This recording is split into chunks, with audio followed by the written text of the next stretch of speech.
আসসালামু আলাইকুম। আজ সিঙ্গাড়া ভাজতেছি অনেকগুলো, বেশ কয়টি।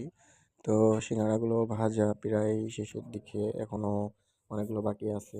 তো এগুলো আমি রাত্রে হাফ ভাজি করে রেখেছিলাম এবং ডিপ ফ্রিজে সংরক্ষণ করে রেখেছিলাম। এখন এই যে ভাজার কাজ চলতেছে। তো এই সিঙ্গাড়াগুলো আসলে খেতে অনেক মজা হবে। তো হালকা হিটে ভাজতেছি। সিঙ্গাড়া কখনো ফুল আঁচে ভাজবেন না, কারণ সিঙ্গাড়াগুলো যদি ফুল আঁচে ভাজেন তাহলে গায়ে ফোস্কা পড়ার মতো হয়ে যাবে। তো সিঙ্গাড়া ভাজা আমার চলতেছে, চলতে চলতে এই যে শেষ ভাজাও প্রায়। তো এখন আমরা উঠিয়ে ফেলছি এটা সম্পূর্ণভাবে, এখন কিন্তু রেডি খাওয়ার জন্য। বাস একটু ঠান্ডা হলেই যথেষ্ট। তো দেখতেই পাচ্ছেন সিঙ্গাড়াগুলো কত সুন্দর হচ্ছে। আবার উঠাই নিচ্ছি আমি, পুরোটা উঠাইনি, এবং এখন আমার অনেকগুলা সিঙ্গাড়া কিন্তু বাকি আছে। এখানে প্রায় অনেকগুলো সিঙ্গাড়া, 50টার উপরে সিঙ্গাড়া আছে। তো এই সিঙ্গাড়াগুলো বানিয়ে রেখেছিলাম রাত্রে, কারণ